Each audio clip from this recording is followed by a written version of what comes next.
Hello students, welcome back to our channel mathematics Guru. तो चलिए students, आज हम क्लास 10th एनसीईआरटी मैथ की प्रश्नावली 2.1 के इंट्रोडक्शन पार्ट 3 के बारे में डिस्कस करेंगे, जिसमें स्टूडेंट्स हम लोग जानेंगे बहुपद के शून्यकों का ज्यामितीय अर्थ। स्टूडेंट्स, मैंने ऑलरेडी इससे पहले 2 इंट्रोडक्शन पार्ट करा रखा है, जिसका लिंक आपको आई बटन में और साथ ही साथ डिस्क्रिप्शन में भी मिल जाएगा। आप वहां से जाकर उन दोनों को देख सकते हैं। स्टूडेंट्स, मैंने इंट्रोडक्शन पार्ट 1 में आपको बताया था कि बहुपद क्या होते हैं और हम बहुपद किसे कहते हैं, हम बहुपद को कैसे पहचानते हैं, कौन सा मेरा बहुपद होता है और कौन सा मेरा बहुपद नहीं होता है। ठीक है। और साथ ही साथ मैंने इंट्रोडक्शन पार्ट 2 में बताया था कि बहुपद के कितने प्रकार होते हैं और बहुपद को हम कितने प्रकार से डिवाइड करते हैं। ठीक है। और रैखिक बहुपद क्या होता है, द्विघात बहुपद क्या होता है, इन सभी के बारे में मैंने इंट्रोडक्शन पार्ट 2 में बता रखा है। तो स्टूडेंट्स, जाकर आप पहले उसको देखिए, आपको बेटर तरीका से समझ आएगा। उसके बाद आकर आप इस वीडियो को देखिए, तब ये जाके आपको बहुत ही बेटर वे में समझ आएगा। तो चलिए स्टूडेंट्स, बिना टाइम वेस्ट किए हम इसको स्टार्ट करते हैं। ये देखिए मेरा क्या दिया गया है, बहुपद के शून्यकों का ज्यामितीय अर्थ के बारे में हमें आज जानना है। ठीक है, जिसको हम बोलते हैं geometrical meaning of the zeros of a polynomial. ठीक है, इसके बारे में आज हम डिस्कस करेंगे।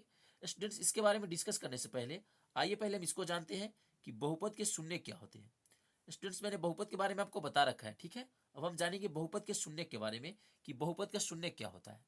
तो बहुपद का शून्य क्या होता है, चर का वह मान जो पूरे बहुपद को शून्य बना दे उसको हम बहुपद का शून्यक बोलते हैं। देखिए, बहुपद के शून्यक मतलब हमें बहुपद में कुछ ऐसा मान रखना है जो बहुपद को शून्य बना दे। इसका डिफिनेशन होता है, चर का वह मान जो पूरे बहुपद को शून्य बना दे उसे हम बहुपद का शून्य कहते हैं। ठीक है, तो चलिए इसको हम समझते हैं कुछ उदाहरण लेके, ताकि आपको ज्यादा बेटर समझ आए। इसके लिए स्टूडेंट्स हम क्या करेंगे, एक रैखिक बहुपद लेंगे समझने के लिए। आपको रैखिक बहुपद मैंने पहले ही बता रखा है। रैखिक बहुपद क्या होता है, ए एक्स प्लस बी के फॉर्म का होता है, where A is not equal to zero and A और बी मेरा क्या होता है, रियल नंबर होता है। ये मैंने आपको पहले ही बता रखा है। ठीक है, तो चलिए यहां से हम सॉल्व करेंगे इसको एक उदाहरण लेके। देखिए, मान लीजिए कि हम यहाँ पे ले लेते हैं उदाहरण के तौर पे, सपोज करिए कि हम ले लेंगे 2x+3। ये है मेरा उदाहरण। हमें बताना है कि हम यहाँ पे x का कौन सा मान रखें कि ये जो मेरा बहुपद है वो शून्य हो जाए। ठीक है, हमने अभी अभी आपको डिफिनेशन बताया है कि x का वह मान या चर का वह मान जो पूरे बहुपद को शून्य बना दे। हमें चर का वह मान यहाँ पे पुट करना है जो इस बहुपद को शून्य बना दे। तो बताइए हम x का यहाँ पे कौन सा मान रखेंगे कि ये जो मेरा बहुपद दिया गया है ये पूर्ण रूप से जीरो बन जाए। उसके लिए हम क्या करेंगे, देखिए आपको हम इजी भी बताते हैं। हमने क्लास 9th में पढ़ा था, उसके अनुसार पहले हम इसको सॉल्व करते हैं। ठीक है, हमने क्लास 9th में पढ़ा था कि हम यहाँ पे मान पुट करते थे। पहले एक बार 1 रखेंगे, एक बार 0 रखेंगे, एक बार 2 रखेंगे, एक बार 3 रखेंगे, ऐसे करके हम बारी बारी से रखेंगे। तो चलिए पहले हम यहाँ पे पुट करेंगे x का मान 0। ठीक है, 0 पुट करते हैं, क्या हो जाएगा, ये यहाँ पे हम रख देंगे 0 और यहाँ +3। स्टूडेंट्स, आप इसको px मान सकते हैं। देखिए, ये जो मेरा बहुपद है इसको हम पूरे को मान लेंगे p, और यहाँ पे x है चर, तो हम इसके ब्रैकेट में लिख देंगे x बराबर। ठीक है, यहाँ भी मान को पुट करेंगे, x का वैल्यू यहाँ भी 0 रखेंगे और x का वैल्यू यहाँ भी 0 रखेंगे। ठीक है, चलिए ये हो जाएगा p0 बराबर 2 में 0 से गुणा होगा 0 और +3। देखिए ये p0 बराबर हमें 3 प्राप्त हो गया। लेकिन हमें क्या निकालना है, हमें चर का वह मान ज्ञात करना है जो पूरे बहुपद को शून्य बना दे। लेकिन यहाँ देखिए, ये तो मेरा बहुपद शून्य नहीं हो पाया अभी तक। मतलब क्या है कि जब हम यहाँ पे 0 रखेंगे तो ये मेरा बहुपद शून्य नहीं हो पाएगा। चलिए एक रख के देखते हैं। यहाँ पे हम 1 पुट करेंगे, यहाँ पे 1 पुट करेंगे और +3, यहाँ पे px है तो यहाँ x की जगह पे भी हम 1 पुट करेंगे। ठीक है, चलिए ये हो जाएगा p1 बराबर 2 एकम 2 और 3 कितना हो जाएगा, 5। देखिए हमने यहाँ पे x का मान 1 पुट किया तो फिर भी ये मेरा बहुपद 0 नहीं हो पाया। लेकिन हमें क्या करना है, चर का वह मान ज्ञात करना है जो इस पूरे बहुपद को शून्य बना दे। ठीक है, चलिए कुछ और मान रख के देखते हैं। 2 नंबर में हमने रखा था 1, फर्स्ट नंबर में 0, 2 नंबर में 1 रखा, उसके बाद हम 3 रख के देखते हैं या फिर 2 रख के देख लेते हैं। चलिए 2 ही रख के देख लेते हैं। यहाँ x का मान 2 रखेंगे, यहाँ भी देखिए यहाँ पे क्या है 2x, तो x की जगह पे 2 रखेंगे और +3, क्या हो जाएगा, 2 दूनी 4 और 3 7। देखिए जब हमने x का मान 2 पुट किया तब भी ये मेरा बहुपद 0 नहीं हो पाया। ठीक है, मतलब क्या है कि इन सभी मानों को रखने से ये जो मेरा बहुपद है वो शून्य नहीं प्राप्त होगा। तो फिर हम यहाँ पे कौन सा मान पुट करेंगे कि ये जो मेरा बहुपद है वो शून्य प्राप्त हो जाए। उसके लिए स्टूडेंट्स, ये जो मेरा क्लास 9th का नियम है ये बहुत जल्दी कार्य नहीं करता है। ये काम करेगा लेकिन बहुत जल्दी नहीं करता है, बहुत देर के बाद कार्य करता है, बहुत सारे मान को पुट करने के बाद कार्य करता है। ठीक है, तो आइए हम कुछ ऐसा नियम निकालते हैं जिससे बहुत जल्दी ही सॉल्व हो जाए। कुछ ऐसा नियम हम यहाँ पे उपयोग करेंगे जिससे बहुत जल्द सॉल्व हो जाए। उसके लिए हम क्या करेंगे, देखिए हम क्लास 10th में पढ़ेंगे शून्यक निकालने के बारे में। हालांकि स्टूडेंट्स हम इसके बारे में प्रश्नावली 2.2 में भी बात करेंगे कि शून्यक कैसे निकाला जाता है, उसमें हम पूर्ण रूप से इसके बारे में चर्चा करेंगे। ठीक है, फिलहाल हम इसको जानते हैं, शून्यक निकाल के हम इसको बना सकते हैं। ठीक है, चलिए इसका शून्यक निकाल लेते हैं। देखिए ये जो हमें दिया गया है 2x + 3, इसका हम शून्यक निकाल देंगे तो हमें पता चल जाएगा कि हम यहाँ x का क्या मान रखेंगे कि ये जो मेरा बहुपद है वो शून्य हो जाए। चलिए शून्यक निकालने के लिए अब क्या करेंगे, बराबर में शून्य रखेंगे। चूंकि हमें शून्यक निकालना है तो बराबर में शून्य रखेंगे। शून्य मीन्स क्या होता है, 0 रखेंगे। ठीक है, चलिए अब इसको सॉल्व करते हैं। देखिए ये हो जाएगा 2x बराबर, यहाँ देखिए ये प्लस में है, इस साइड में आएगा तो माइनस में हो जाएगा, x बराबर -3, और यहाँ देखिए कुछ नहीं तो गुणा में है, इस साइड में आएगा तो ये मेरा भाग में हो जाएगा। मतलब x का मान हम क्या रखेंगे, x का मान हम -3/2 अगर रखेंगे तो ये मेरा बहुपद शून्य हो जाएगा। आइए इसकी जांच भी कर लेते हैं। देखिए इस पे रख के देखते हैं क्या रखना है, x का मान हम रखेंगे -3/2, और प्लस है तो प्लस और 3 है तो 3, हमें लाना है 0। ठीक है, शून्य का मतलब होता है ये जो बहुपद है इसको हमें शून्य बना देना है। चलिए ये से ये मेरा कट गया, गुणा में है तो यहाँ कुछ नहीं तो गुणा है, कट गया। देखिए एक -3 और एक +3, ये भी मेरा कट गया। क्या बच गया, 0 बच गया, कुछ नहीं बचा तो 0 बच गया। देखिए ये मेरा प्रूफ हो गया। मतलब हम x का मान -3/2 रखेंगे तो ये जो मेरा बहुपद दिया गया था वो मेरा शून्य हो जाएगा। ठीक है, यही होता है मेरा बहुपद का शून्य। इसको आप कैसे लिख सकते हैं, ऐसे भी लिख सकते हैं, -3/2 है तो आप इसको भाग भी दे सकते हैं, क्या हो जाएगा 1.5, और या माइनस है तो माइनस, ऐसे भी लिख सकते थे। ठीक है, लेकिन हमने ऐसे नहीं लिखा, हमने डायरेक्टली इसको भिन्न में सॉल्व कर लिया। ठीक है, देखिए अब ये जो मान हम यहाँ पे पुट करेंगे तो ये जो मेरा बहुपद आया था वो मेरा शून्य हो जाएगा। यही मेरा डिफिनेशन कह रहा था कि चर का वह मान, ये जो मेरा चर है, चर का वह मान हम यहाँ पे रखे कि पूरे बहुपद को शून्य बना दे, उसे हम बहुपद का शून्यक बोलते हैं। हमने यहाँ पे बहुपद का शून्यक तो प्राप्त कर लिया। ठीक है, उसी तरह स्टूडेंट्स मान लीजिए ये मेरा क्या था, रैखिक बहुपद। चलिए थोड़ा और देखते हैं रैखिक बहुपद को। रैखिक बहुपद क्या होता है, रैखिक बहुपद होता है एक्स प्लस वी के फॉर्म का। ठीक है, चलिए इसका भी शून्यक निकालेंगे। शून्यक निकालने के लिए क्या करेंगे, बराबर में शून्य रख देंगे। ठीक है, देखिए ये क्या हो जाएगा, ए एक्स बराबर, यहाँ पे ये क्या है प्लस में, इस साइड में आएगा तो माइनस में बी हो जाएगा। ठीक है, देखिए ये मेरा क्या है, यहाँ पे कुछ नहीं तो गुणा के रूप में है, इस साइड में जाएगा तो क्या हो जाएगा, ये मेरा ए यहाँ पे कुछ नहीं तो गुणा के रूप में है, इधर आएगा तो अपॉन में हो जाएगा, मीन्स भाग के रूप में हो जाएगा, जिसको हम बटा भी बोलते हैं। देखिए ये इतना का फॉर्म का हो गया। मतलब क्या है कि कोई भी रैखिक बहुपद होगा वो हमेशा -b/a के फॉर्म का होगा, -b/a के फॉर्म का। कोई भी रैखिक बहुपद, कोई भी रैखिक बहुपद का जब हम शून्यक निकालेंगे तो क्या होगा, -b/a के फॉर्म का ही होगा। ठीक है जी, चलिए अब थोड़ा और समझेंगे इसको गहराई से। इसको समझने के लिए देखिए स्टूडेंट्स, इसको हम कैसे लिख सकते हैं, ये मेरा रैखिक बहुपद था, इसको हमने जब इसका शून्यक निकाला तो -b/a प्राप्त हुआ। इसको आप चाहे तो हिंदी में भी रूप दे सकते हैं। देखिए ये -b क्या है, -b इसका गुणांक है, x का गुणांक है, यहाँ कुछ नहीं तो गुणा है, तो x के गुणा में है मेरा ये a, तो ये देखिए ये b है, b मेरा क्या है, अचर है, अचर है ये मेरा। देखिए यहाँ पे आप देख सकते हैं ये मेरा क्या है, अचर पद है, यहाँ भी b है, ये भी मेरा b है, तो b क्या है, अचर पद, तो हम यहाँ लिख देंगे अचर पद। और बाई देखिए ए क्या है, ये मेरा देखिए क्या है, यहाँ पे ये था, देखिए यहाँ पे ये मेरा x का गुणांक है, यहाँ पे ये क्या है, a है, ये देखिए a है, तो a मेरा क्या है, x का गुणांक है, या कुछ नहीं तो गुणा है, तो x के गुणा में है, तो हम यहाँ लिख देंगे x का गुणांक। कभी कभी आपको बुक में ऐसे भी देखने को मिल जाएगा। ठीक है, तो आप घबराइएगा नहीं, ये वाला सूत्र ही है, लेकिन इसको सिर्फ माइनस में लिख दिया गया है और हिंदी में लिख दिया गया है। यहाँ देखिए ये माइनस है तो हम यहाँ पे माइनस लिख देंगे। ठीक है, ये हिंदी में हो गया और ये मेरा इंग्लिश में हो गया। ठीक है, ये दोनों सेम ही है, कुछ अलग नहीं है। तो जब शून्यक निकालना होगा तो इसका शून्य क्या हो जाएगा, -b/a। अब चलिए स्टूडेंट्स इसको हमें ग्राफीय विधि से सॉल्व करना है। यहाँ देखिए हमें इसको ग्राफ पे दर्शाना है। देखिए बहुपद के शून्यकों को हमें ज्यामितीय अर्थ जानना है। ज्यामितीय अर्थ मतलब हमें ज्यामिति के रूप में इसको दर्शाना पड़ेगा। ज्यामिति मीन्स इसको ग्राफ के रूप में हमें दर्शाना पड़ेगा। अब देखिए हमने तो इस विधि से इसको सॉल्व कर लिया, अब हमें इसको ग्राफ पे बताना है कि हम इसको ग्राफ पे कहाँ पे प्राप्त कर सकते हैं, ये ग्राफ पे कहाँ पे होगा। ठीक है, उसके लिए आइए देखते हैं अपने बुक में। यहाँ देखिए ये है मेरा बहुपद, देखिए इसका ग्राफ यहाँ पे बना के दे दिया गया है। पहले हम इसको समझेंगे। देखिए ग्राफ बनाने के लिए अब क्या करेंगे, पहले यहाँ पे थोड़ा सॉल्व कर लेते हैं, उसके बाद हम इसको देखेंगे। देखिए हमें ग्राफ बनाना है किसका, 2x + 3 का। ये हमारा ग्राफीय विधि से है, ये जो ऊपर वाला था ये हमने शून्यक निकाला था। ठीक है, आप चाहे तो इसका एक और विधि से सॉल्यूशन कर सकते हैं, लेकिन हम फिलहाल इसी से करेंगे। देखिए ये 2x+3 है, इसका हमें ग्राफ विधि से सॉल्व करना है, हमें ग्राफ पे दर्शाना है, तो हम ग्राफीय विधि से सॉल्व करेंगे।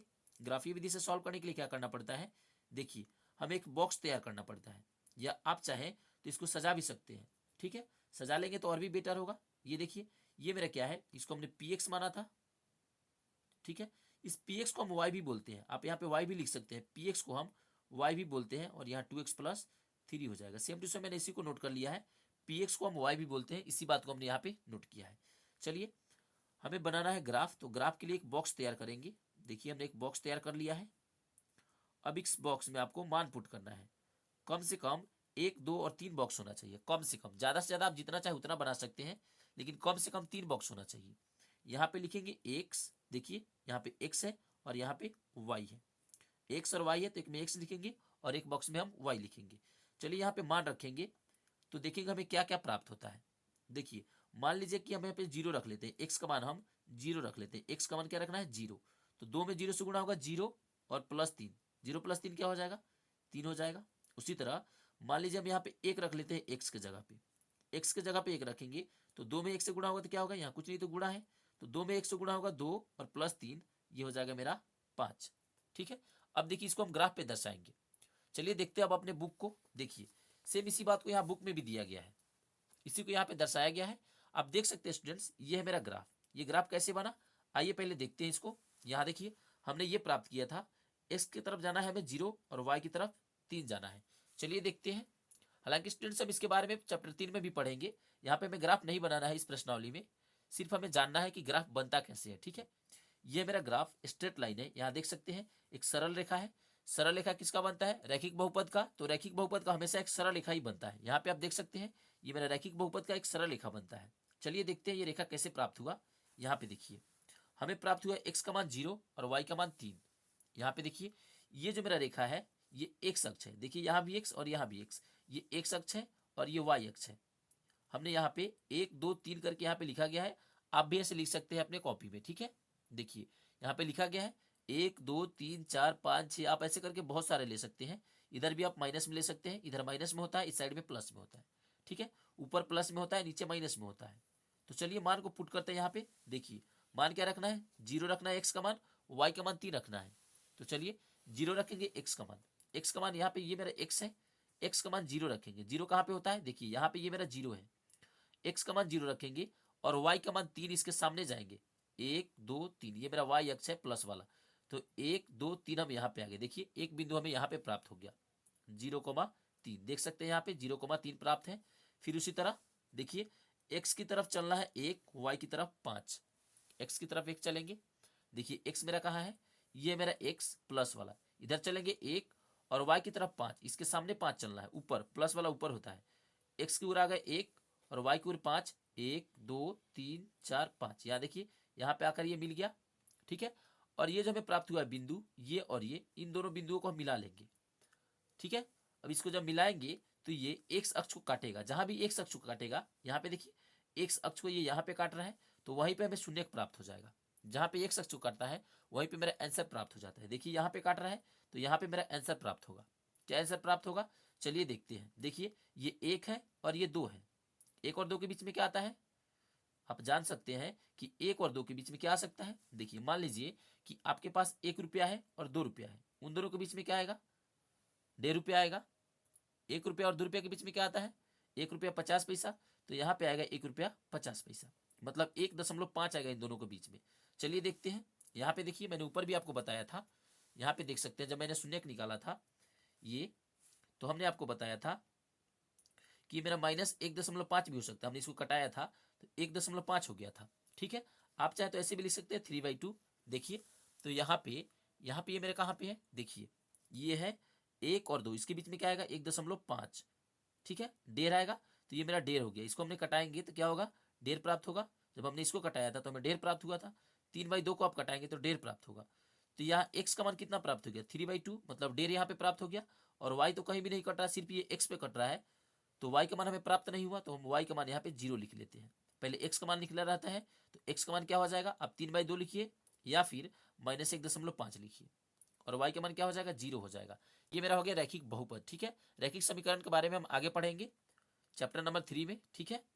तो स्टूडेंट्स ये हो जाता है मेरा आंसर यहाँ पे प्राप्त। एक बात याद रखना है कि जब भी रैखिक बहुपद प्राप्त हो वहां पे हमें एक सरल रेखा प्राप्त होता है। रैखिक बहुपद का हमेशा एक सरल रेखा प्राप्त होता है और रैखिक बहुपद के केवल और केवल एक ही शून्यक प्राप्त होगा। यहाँ देखिए केवल और केवल ये एक ही जगह पे काटेगा, एक स्ट्रेट लाइन होगा, केवल और केवल एक ही जगह पे प्रतिच्छेद करेगा।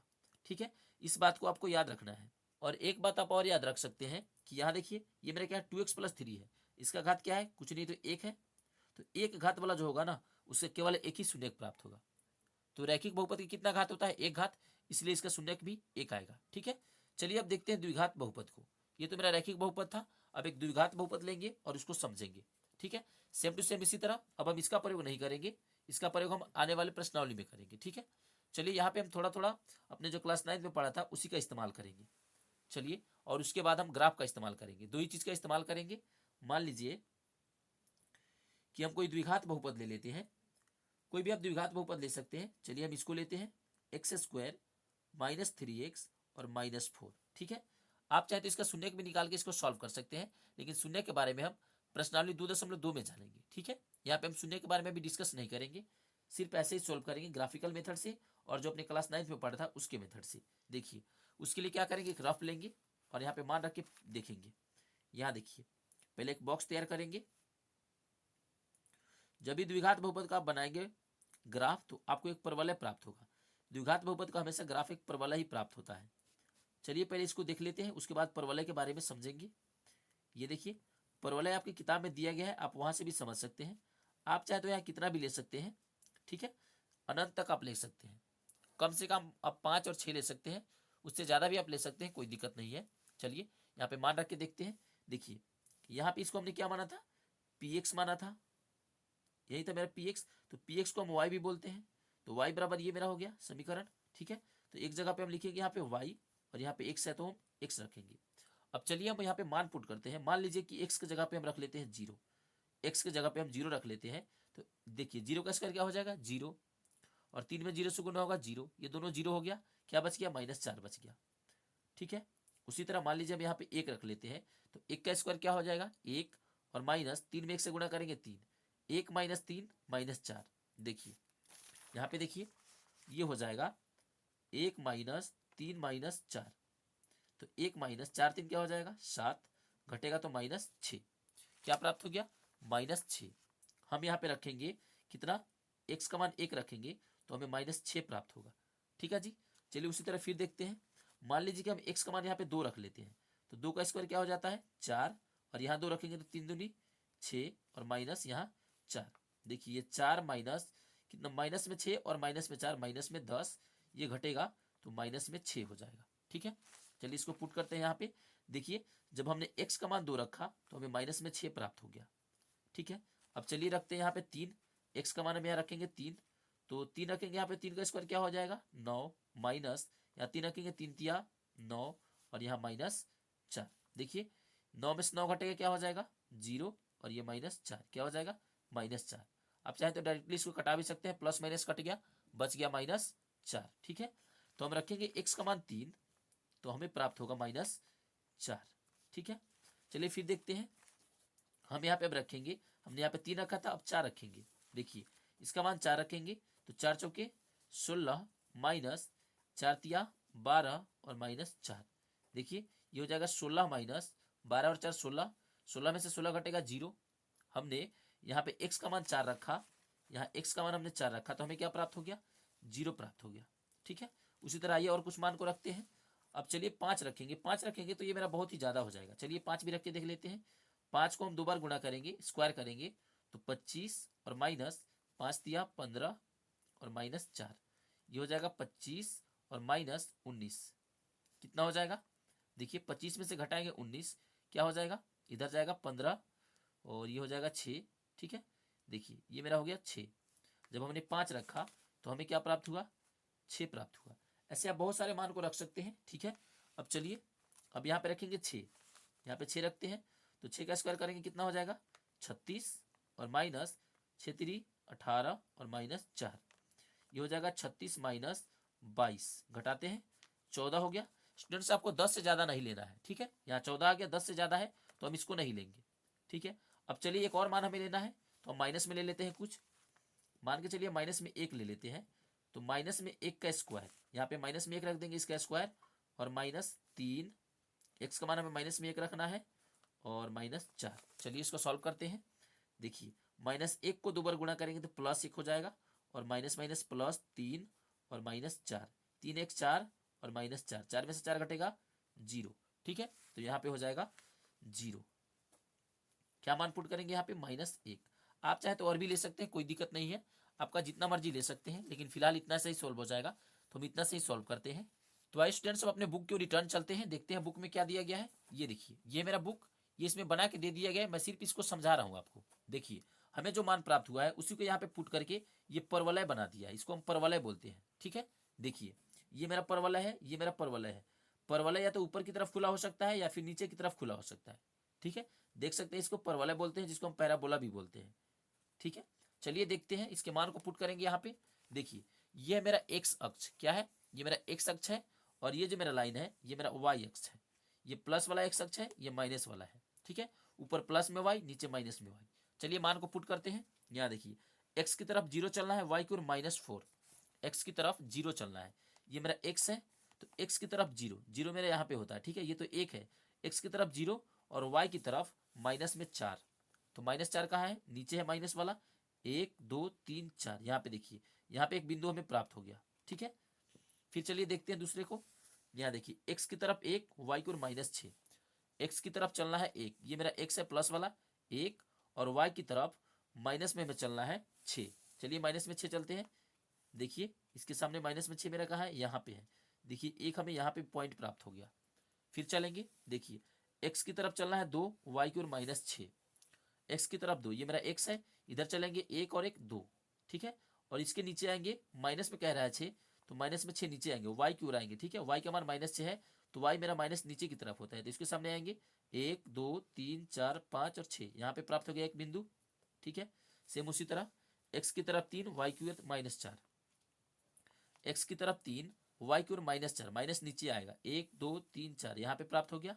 ठीक है, फिर देखते हैं एक्स की तरफ 4, वाई की ओर 0, एक्स की तरफ 4, ये मेरा 4 है, और वाई की ओर 0, 0 मतलब कहीं भी नहीं जाना है, 0 का मतलब कहीं भी नहीं जाना है। तो एक्स की ओर 4 हम यहाँ पे आ गए, बस यहीं पे रुक जाइए। यहाँ पे हमें एक पॉइंट प्राप्त हो गया, देखिए 4,0। सेम उसी तरह अब चलेंगे एक्स की ओर 5, वाई की ओर 6, एक्स की तरफ हमें चलना है 5, ये मेरा एक्स है, इधर चलेंगे हम 5, यहाँ पे आ गए, और वाई की तरफ प्लस में 6 चलना है, प्लस ऊपर होता है। तो देखिए 1 2 3 4 5 6, यहाँ पे हमें पॉइंट प्राप्त हो गया। देखिए ये मेरा एक पॉइंट है। सेम एक्स की तरफ -1, वाई की तरफ 0, एक्स की तरफ -1, ये मेरा एक्स है माइनस वाला, तो एक्स की तरफ -1 और वाई की ओर 0, 0 मतलब कहीं नहीं जाना है, यहीं पे रुक जाना है। तो एक पॉइंट हमें यहाँ पे प्राप्त हो गया। ठीक है, आप और भी पॉइंट्स को ले सकते हैं, कोई दिक्कत नहीं है, आप जितना चाहे उतना ले सकते हैं। इतना से ही मेरा ये पैराबोला बन गया। देखिए जब हम इन सभी पॉइंटों को मिलाएंगे यहाँ से लेकर यहाँ तक, तो ये मेरा पैराबोला बन जाएगा। ठीक है, हमने 6 नहीं रखा है मान यहाँ पे, तो कोई दिक्कत नहीं, इससे भी बन जाएगा, ये मेरा पैराबोला बन गया। इन सभी पॉइंटों को जब हम मिलाएंगे तो हमें पैराबोला एक प्राप्त हो जाएगा, मीन्स एक परवलय प्राप्त होगा। परवलय क्या होता है, जब भी हम द्विघात बहुपद की बात करते हैं तो द्विघात बहुपद हमेशा एक परवलय बनाती है। ठीक है, देखिए ये 1 और 1 दो जगह पे एक अक्ष को काट रहा है, एक अक्ष को कितने जगह पे काट रहा है, 1 और 1 दो जगह पे। देखिए एक यहाँ पे काट दिया, एक यहाँ पे काट दिया, तो द्विघात बहुपद हमेशा 2 जगह पे काटेगा। ठीक है, ज्यादा से ज्यादा 2 जगह पे काटेगा, कम से कम नहीं भी काट सकता है। ठीक है, या फिर एक जगह पे भी काट सकता है। जैसे आइए यहाँ पे देखते हैं, यहाँ पे आप देख सकते हैं, इन दोनों फिगर को आप देखिए, ये देखिए ये भी मेरा द्विघात बहुपद, ये भी मेरा द्विघात बहुपद। ठीक है, ये भी पैराबोला है, ये भी पैराबोला है। ठीक है, लेकिन ये देखिए ये नीचे की तरफ खुला है, ये ऊपर की तरफ खुला है, ये भी यहाँ पे काट रहा है 2 जगह पे, और ये भी 1 और 1 दो जगह पे काट रहा है। ठीक है, 2 जगह पे काट रहा है, तो ये मेरा क्या हो जाएगा, द्विघात बहुपद। ठीक है, सेम उसी तरह यहाँ पे देखिए, ये मेरा द्विघात बहुपद है, पैराबोला है। देखिए ये पैराबोला है, लेकिन ये केवल एक ही जगह पे काट रहा है। देखिए तो पैराबोला का क्या हो सकता है, या तो एक शून्यक हो सकता है, ज्यादा से ज्यादा 2 हो सकता है, और कम से कम 1 भी हो सकता है। देखिए 1 भी हो सकता है और नहीं भी हो सकता है। आइए उसको भी देखते हैं, नहीं भी हो सकता है उसके बारे में भी देखेंगे। यहाँ देखिए ये भी मेरा पैराबोला है, द्विघात बहुपद, लेकिन यहाँ देखिए इसका शून्यक 1 भी नहीं होगा। क्यों, क्योंकि ये इसको काट ही नहीं रहा है, जो एक अक्ष को काटेगा उसी का शून्यक होगा, नहीं काटेगा उसका शून्यक प्राप्त ही नहीं होगा। देखिए ये एक अक्ष को नहीं काट रहा है, तो इसका शून्यक मेरा 0 हो जाएगा। ठीक है, यहाँ पे देखिए ये भी पैराबोला है, ये एक अक्ष को नहीं काट रहा है, इसलिए इसका शून्यक मेरा 0 हो जाएगा। मतलब ये मेरा द्विघात बहुपद है, फिर भी इसका शून्यक 0 है, तो द्विघात बहुपद का कम से कम 0 भी हो सकता है, 1 भी हो सकता है शून्यक, लेकिन अधिक से अधिक इसका 2 ही शून्यक होगा। इस बात को आप याद रखेंगे। हालांकि इसके बारे में मैंने आपको पहले भी बताया था इंट्रोडक्शन पार्ट 2 में। ठीक है, अब चलिए एक त्रिघात बहुपद लेंगे और समझेंगे कि त्रिघात बहुपद कैसे कार्य करता है। आइए देखते हैं त्रिघात बहुपद का भी एग्जाम्पल लेंगे। मान लीजिए हम त्रिघात बहुपद कोई ले लेते हैं। यहाँ देखिए, हम कोई त्रिघात बहुपद लेंगे। सपोज करिए कि हम ले लेते हैं एक्स क्यूब माइनस 4x। ठीक है, इसको हम मान लेते हैं पी एक्स। इन सभी को पी मान लेते हैं। यहाँ पे देखिए चर क्या है, एक्स है, तो हम यहाँ पे एक्स मान लेंगे और बराबर है तो यहाँ बराबर दे देंगे। ठीक है, अब चलिए इसको सॉल्व करते हैं। इसको भी ग्राफीय विधि से सॉल्व करेंगे। चलिए देखते हैं, इसका मान रखेंगे फिर यहाँ पे और देखते हैं क्या क्या प्राप्त होता है। पहले एक यहाँ पे बॉक्स तैयार कर लेते हैं इधर साइड में। आप जितना बड़ा चाहे उतना बड़ा बॉक्स बना सकते हैं, कोई दिक्कत नहीं है। देखिए हमने इतना बड़ा बॉक्स तैयार कर लिया, इसमें मान को पुट करेंगे। चलिए अब यहाँ पे लिखेंगे हम x और एक जगह पे लिखेंगे y। चलिए स्टूडेंट्स यहाँ मान को पुट करना स्टार्ट करते हैं। देखिए यहाँ पे मान को पुट करेंगे, क्या प्राप्त होगा। चलिए पहले हम यहाँ पे मान पुट करेंगे, x की जगह पे एक बार हम 0 रखते हैं, तो 0 का क्यूब करेंगे तो 0, और यहाँ पे भी 0 रख देंगे तो 4 में 0 से गुना होगा 0। ठीक है, आइए यहाँ पे देखते हैं। ये देखिए ये क्या हो जाएगा, एक्स क्यूब। एक्स की जगह पे हमें क्या रखना है, 0, तो 0 का क्यूब माइनस 4 और एक्स का मान हमें 0 रखना है। ये 0 और ये 0 दोनों तरफ 0, तो 0 में से घटेगा 0 तो क्या हो जाएगा, 0 हो जाएगा। तो यहाँ पे जब हमने 0 रखा तो हमें y का मान भी 0 प्राप्त हुआ। अब यहाँ पे 1 रखते हैं, 1 का क्यूब क्या होगा, 1 को अगर हम 3 बार गुणा करें तो हमें 1 ही प्राप्त होगा। और माइनस देखिए यहाँ पे 4, यहाँ पे हमें 1 रखना है तो 4 गुणा 1 क्या हो जाएगा, 4 हो जाएगा। तो घटाएंगे तो क्या प्राप्त होगा, माइनस में 3। ठीक है, मतलब जब हम यहाँ पे 1 रखेंगे x का मान तो हमें y का मान माइनस में 3 प्राप्त होगा। फिर चलिए 2 रखते हैं यहाँ पे। देखिए 2 का क्यूब करेंगे और माइनस यहाँ पे दिया गया है 4x, तो 4x का मान हमें क्या रखना है, 2 रखना है। तो क्या हो जाएगा, 2 का क्यूब 8 और 4 दूनी 8, 8 में से 8 घटेगा तो 0। जब हम यहाँ पे 2 रखेंगे तो हमें 0 प्राप्त हो जाएगा। ठीक है, चलिए कुछ और मान को रखते हैं। अब रखेंगे यहाँ पे हम 3, यहाँ पे 3 रखेंगे और इसका यहाँ पे दिया गया है क्यूब, तो हम क्यूब करेंगे। 3 का क्यूब और माइनस 4 गुणा एक्स का मान हमें 3 रखना है तो यहाँ 3 रख देंगे, यहाँ 2 रखा था यहाँ 3 रखेंगे। ठीक है, 3 को हम 3 बार गुणा करेंगे, 3 का क्यूब करेंगे तो 27 माइनस 4 तिया 12, इसको घटाएंगे ये मेरा 15 हो जाएगा। देखिए स्टूडेंट्स ये 10 से बड़ा हो गया तो हम इसको नहीं ले सकते हैं। ठीक है, 10 से बड़ा आपको लेना ही नहीं है, नहीं तो ऐसे बनाने में, ग्राफ बनाने में आपको बहुत ही दिक्कत हो सकता है। चलिए अब हम 3 से ऊपर नहीं ले सकते हैं, हमने 1 भी ले लिया, 0 भी ले लिया, 2 भी ले लिया, अब हम माइनस में लेंगे। ठीक है, क्योंकि 3 से ऊपर हम नहीं ले सकते हैं तो अब हम माइनस में लेंगे। अब हम यहाँ माइनस में 1 लेंगे, इसका क्यूब। ठीक है, और यहाँ माइनस 4 एक्स की जगह पे हम रखेंगे माइनस 1, क्या हो जाएगा, माइनस 1 को हम 3 बार गुणा करेंगे। देखिए माइनस 1 को 3 बार गुणा करिए, माइनस माइनस प्लस 1, फिर यहाँ देखिए minus minus plus, plus minus minus 1 हो जाएगा। देखिए ये माइनस 1 माइनस माइनस प्लस 1, ये दोनों कट गया, क्या आ गया, 0, प्लस माइनस कट गया तो 0 आ गया। जब हम रखेंगे यहाँ पे माइनस में 1 तो हमें प्राप्त होगा 0। अब माइनस में 2 रखेंगे, माइनस में 2 और इसका क्यूब। देखिए एक्स की जगह पे हम माइनस में 2 रख रहे हैं। ठीक है, यहाँ पे माइनस में 2 और माइनस 4 गुणा, यहाँ पे हम क्या रखेंगे, माइनस में 2, क्या हो जाएगा, माइनस में 8 और माइनस माइनस प्लस में 8 कटेगा तो 0। यहाँ पे हम माइनस 2 रखेंगे, फिर भी हमें क्या प्राप्त होगा, 0 प्राप्त होगा। ठीक है, तो चलिए स्टूडेंट्स बस इतना ही मान से हम इसको सॉल्व करेंगे। आप चाहे तो और भी मान रख सकते हैं, हमने जितना बॉक्स बनाया है उतना ही मान पुट किया है। आप चाहे तो और भी रख सकते हैं अगर संभव हो तो। ठीक है, माइनस में भी मेरा 10 से नीचे नहीं आना चाहिए, मतलब 10 से ज़्यादा नहीं होना चाहिए, 11 12 ऐसे करके नहीं होना चाहिए। ठीक है, चलिए अब इसको देखते हैं अपने ग्राफ को, हम देखेंगे अपने बुक में ही, चूंकि यहाँ से आपको बहुत ही बेटर वे में समझ आएगा। चलिए देखते हैं, ये देखिए ये है मेरा ग्राफ।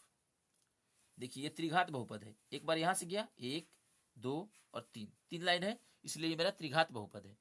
1 2 और 3 लाइन है इसलिए ये मेरा त्रिघात बहुपद है। और त्रिघात बहुपद 3 जगह पे काटता है, 1 2 3 जगह पे। ठीक है, अधिक से अधिक ये 3 जगह पे काट सकता है, कम से कम ये 0 जगह पे भी काट सकता है, 1 जगह पे भी काट सकता है, 2 जगह पे भी काट सकता है, लेकिन ज्यादा से ज्यादा 3 जगह पे काटेगा। इस बात को आपको स्मरण रखना है। ठीक है, ज्यादा से ज्यादा इसका 3 शून्य होगा, कम से कम 2 भी हो सकता है, 1 भी हो सकता है, नहीं भी हो सकता है। ठीक है, तो यहाँ देखिए इसका शून्य क्या हो जाएगा, 1 2 3। पहले मान को पुट करते हैं। देखिए हमें जाना है एक्स की तरफ 0, वाई की तरफ 0, 0 0 क्या होता है, यहाँ देखिए एक्स की तरफ 0 मतलब कहीं भी नहीं जाना, 0 0 तो यहीं पे है, एक्स की तरफ 0 यहीं पे है, वाई की तरफ 0 यहीं पे है, तो मतलब एक पॉइंट तो हमें यहाँ पे प्राप्त हो गया। ठीक है, फिर देखते हैं एक्स की तरफ 1, वाई की तरफ -3। एक्स की तरफ 1, ये मेरा एक्स है, इधर जाना है 1, और वाई की तरफ -3, माइनस मेरा नीचे आता है, वाई की तरफ माइनस, वाई मेरा माइनस वाला नीचे है, 1 2 3 -3 यहाँ पे प्राप्त हो गया एक पॉइंट हमें। ठीक है, फिर देखिए एक्स की तरफ 2, वाई की तरफ 0, एक्स की तरफ 2, ये मेरा एक्स है, इधर जाना है 2, 1 और 2, और वाई की तरफ 0 0 मतलब कहीं नहीं जाना, यहीं पे रुक जाना है, एक पॉइंट हमें ये प्राप्त हो गया। ठीक है, फिर देखिए एक्स की तरफ -1, वाई की तरफ 0, एक्स की तरफ -1, ये मेरा एक्स प्लस वाला है, हमें -1 की तरफ जाना है, तो माइनस इधर है, एक्स की तरफ -1 और वाई की तरफ हमें जाना है 0। ठीक है, वाई की तरफ कहाँ जाना है, 0 जाना है, तो चलिए हमें क्या प्राप्त हो जाएगा, फिर से इसको देखते हैं। यहाँ देखिए स्टूडेंट्स, ये मान रखने में थोड़ा सा मिस्टेक हो गया है, देख सकते हैं यहाँ पे, ये मेरा क्या हो जाएगा, ये -1 हो जाएगा, माइनस माइनस प्लस, ये मेरा 4 हो जाएगा। ठीक है, ये मेरा हो जाएगा यहाँ प्लस में 3, घटेगा तो प्लस में 3, तो यहाँ पे मेरा प्लस में 3 आएगा। चलिए अब बनाते हैं, देखिए एक्स की तरफ -1 और वाई की तरफ कहाँ जाना है, और वाई की तरफ 3 जाना है, एक्स की तरफ -1 और वाई की तरफ 3 जाना है प्लस में, यहाँ देखिए ये मेरा प्लस में 3 है, एक पॉइंट यहाँ पे प्राप्त होगा। फिर एक्स की तरफ -2, वाई की तरफ 0, एक्स की तरफ -2, ये मेरा एक्स है, इधर माइनस वाला इधर है, एक्स की तरफ -2 और वाई की तरफ 0 मतलब कहीं नहीं जाना, यहीं पे रुक जाना है। तो देखिए जितना भी हमें पॉइंट प्राप्त हुआ है 1 2 3 4 5, इन सभी को मिला लेते हैं, यहाँ से इसको मिलाएंगे, फिर इसको मिलाएंगे, फिर इसको मिलाएंगे, सभी पॉइंट को मिला लेंगे, तो हमें क्या प्राप्त हो जाएगा, देखिए 1 2 3, 3 लाइन प्राप्त हो गया, मतलब ये मेरा क्यूबिक पॉलिनोमियल हो गया। ठीक है, त्रिघात बहुपद, तो त्रिघात बहुपद का अधिक से अधिक 3 शून्यक हो सकता है, और कम से कम, यहाँ देखिए कम से कम इसका शून्यक हो भी सकता है, नहीं भी हो सकता है, जैसा कि मैंने आपको बताया है, जैसा कि आप यहाँ पे देख सकते हैं, ये देखिए ये भी मेरा क्यूबिक पॉलिनोमियल ही है, सिर्फ यही वाला है जो अभी अभी हमने देखा है, वही वाला ये भी है, लेकिन ये देखिए ये सिर्फ एक ही जगह पे काटते हुए जा रहा है, सिर्फ एक ही जगह पे काटते हुए जा रहा है, इसका शून्य कितना है, केवल और केवल एक है। ठीक है, ये भी क्यूबिक पॉलिनोमियल है, लेकिन इसका शून्य केवल एक ही है। सेम उसी तरह ये देखिए ये भी मेरा क्यूबिक पॉलिनोमियल है, लेकिन इसका शून्यक 1 और 1 2, दो जगह पे काट रहा है, इसका शून्यक 2 है, इसका शून्यक 1 था, इसका शून्यक 2 है। ठीक है, और इसका शून्यक जो ऊपर वाला था, इसका शून्यक 3 है। ठीक है, ये 3 जगह पे काट रहा था, और देख सकते हैं ये त्रिघात बहुपद है, इसका अधिक से अधिक 3 शून्यक होगा, कम से कम 1 भी हो सकता है, 2 भी हो सकता है, नहीं भी हो सकता है। ठीक है, आइए जरा और देखते हैं कुछ दिया है या नहीं दिया है, अब नहीं दिया है, बस इतना ही है। ठीक है, तो स्टूडेंट्स चलिए अब देखते हैं हम सॉल्व कैसे करते हैं। एक बात आपको याद रखना है, जिसका भी घात 3 होगा, देखिए यहाँ पे आप देख सकते हैं, ये जो हमें दिया गया है इसका घात क्या है, 3 है, 3 घात वाला है, तो इसका अधिक से अधिक 3 ही शून्यक निकलेगा। अगर 2 घात वाला होगा, अगर ये पहले 2 घात वाला रहता, तो इसका अधिक से अधिक 2 ही शून्यक निकालता। ठीक है, जिसका जितना घात होगा उतना ही उसका शून्यक हम प्राप्त कर सकते हैं। आइए अब इधर देखते हैं, यहाँ देखिए आप यहाँ पे देख सकते हैं, ये जो हमें दिया गया है इसको आप आसानी से सॉल्व कर सकते हैं। इसे कैसे सॉल्व करेंगे, ये मेरा उदाहरण है, चलिए देखते हैं कैसे सॉल्व किया जाता है। देखिए जैसा कि अभी अभी मैंने आपको बताया है कि ये जितना बार काटेगा एक अक्ष को, पी एक्स के शून्यकों की संख्या उतनी ही होगी। देखिए ये एक अक्ष को कितने बार काट रहा है, एक बार, तो पी एक्स के शून्यकों की संख्या 1 होगी। उसी तरह ये 1 और 1 2 बार काट रहा है, तो पी एक्स के शून्यकों की संख्या 2 होगी। ये 1 2 और 3 बार काट रहा है, तो पी एक्स के शून्यकों की संख्या 3 होगी। ये कितने बार काट रहा है, देखिए ये 1 बार काट रहा है, तो पी एक्स के शून्यकों की संख्या 1 होगी। ये भी 1 बार काट रहा है, तो पी एक्स के शून्यकों की संख्या 1 हो जाएगी। ये 1 2 3 4 बार काट रहा है, तो पी एक्स के शून्यकों की संख्या 4 हो जाएगी। और यही मेरा इन सभी का आंसर हो जाता है। देखिए क्वेश्चन में कह रहा है पी एक्स के शून्यकों की संख्या ज्ञात कीजिए। पी एक्स मतलब एक्स को जितना बार काटेगा वही मेरा आंसर हो जाएगा। 2 बार काट रहा है तो 2 आंसर, 1 बार काट रहा है तो 1 आंसर, 3 बार काट रहा है तो 3 आंसर, यही हमें लिखना है। ठीक है, ये हो जाता है स्टूडेंट्स मेरा इंट्रोडक्शन पार्ट 3। इसमें हमने क्या क्या देख लिया, हमने ग्राफीय निरूपण देख लिया। देखिए मैंने आपको बताया है कि कोई भी रैखिक बहुपद होगा उसका आप शून्य कैसे निकाल सकते हैं। एक तो आपने जो क्लास 9th में पढ़ा था उसका उपयोग करके निकाल सकते हैं, एक आप चाहें तो इसका शून्य में निकाल सकते हैं। ठीक है, ये विधि बहुत ही सरल होता है। हालांकि इसके बारे में हम प्रश्नावली 2.2 में डिस्कस भी करेंगे। ठीक है, कि शून्य कैसे निकाला जाता है। देखिए जब हमने इसका शून्य निकाला है एक्स प्लस बी का, तो हमें माइनस बी बाई ये प्राप्त हुआ है, जिसको हम माइनस अचर पद और बाई एक्स का गुणांक भी बोलते हैं हिंदी में। ठीक है, कभी कभी हिंदी में भी पूछ लिया जाता है, तो आप कंफ्यूज में नहीं रहे इसलिए मैंने इसको बता दिया है। देखिए अब हमने एक लिया था द्विघात बहुपद। देखिए यहाँ पे ये द्विघात बहुपद है, इसको हमने लिया और इसका हमने ग्राफीय निरूपण देखा। हमें देखना था ग्राफीय अर्थ। ज्यामितीय अर्थ का मतलब होता है ग्राफीय अर्थ। तो हमने ग्राफ में उसको समझ लिया, यही हमें समझना था इस इंट्रोडक्शन में। देखिए इसका घात 2 है, अधिकतम इसका 2 घात है, तो इसका अधिक से अधिक 2 ही शून्यक निकलेगा, मतलब ये 2 ही जगह पे काटेगा एक शख्स को, ये 2 ही जगह पे काटेगा, उससे ज्यादा पे नहीं काट सकता है। उससे कम जगह पे काट सकता है, या तो 0 जगह पे भी काट सकता है, 1 पे भी काट सकता है, लेकिन ज्यादा से ज्यादा 2 पर ही काटेगा। ठीक है, ज्यादा से ज्यादा सिर्फ 2 पे काटेगा, कम से कम नहीं भी काट सकता है और 1 पे भी काट सकता है। ठीक है, उसी तरह ये मेरा त्रिघात बहुपद है, इसको भी देखिए, इसका घात 3 है, तो इसका ज्यादा से ज्यादा कितना शून्यक होगा, 3 शून्यक होगा। ठीक है, क्योंकि इसका घात 3 है इसलिए इसका अधिकतम शून्यक 3 होगा। कम से कम इसका 0 भी हो सकता है, 1 भी हो सकता है, 2 भी हो सकता है और 3 हो सकता है ज्यादा से ज्यादा। ठीक है, ज्यादा से ज्यादा 3 होगा और कम से कम 2 भी हो सकता है, 1 भी हो सकता है, नहीं भी हो सकता है। इस बात को आप याद रखेंगे। ठीक है, तो स्टूडेंट्स ये हो जाता है मेरा इंट्रोडक्शन पार्ट समाप्त। चलिए हम आगे बढ़ेंगे। ये देखिए हमने इसके बारे में यहाँ पे चर्चा कर लिया। देखिए हमने बात किया है बहुपद के शून्यकों का ज्यामितीय अर्थ के बारे में। स्टूडेंट्स हालांकि हम इसके बारे में चैप्टर नंबर 3 में भी पढ़ेंगे ज्यामितीय अर्थ के बारे में, कि ज्यामितीय अर्थ में हम इसको कैसे दर्शाते हैं। इसमें सिर्फ हमें समझना था, इस चैप्टर में हमें ज्यामितीय अर्थ के बारे में पढ़ना ही नहीं, लेकिन सिर्फ ये हमें समझना था ताकि आपका अंडरस्टैंडिंग हो जाए और चैप्टर नंबर 3 को आप आसानी से सॉल्व कर पाए। ठीक है, तो ये हो जाता है स्टूडेंट्स मेरा इंट्रोडक्शन पार्ट 3 समाप्त यहीं पे। ये वीडियो काफी लंबा हो चुका है। अब चलिए अब हम अपने चैप्टर को प्रस्थान करेंगे, देखेंगे अपने चैप्टर में क्या दिया हुआ है। ये जो मेरा स्टूडेंट्स दिया हुआ है, अगर आप इसको समझ गए हैं तो आपका चैप्टर इजीली सॉल्व हो जाएगा, क्योंकि इसी पर डिपेंड करता है आपका चैप्टर। ठीक है, तो चलिए अब हम आगे बढ़ेंगे। आगे बढ़ने से पहले स्टूडेंट्स अगर अभी तक आपने हमारे इस चैनल को सब्सक्राइब नहीं किया है तो कृपया आप हमारे इस चैनल मैथमेटिक्स गुरु को लाइक शेयर और सब्सक्राइब जरूर कर ले। थैंक यू, मिलेंगे फिर नेक्स्ट वीडियो में, तब तक के लिए बाय।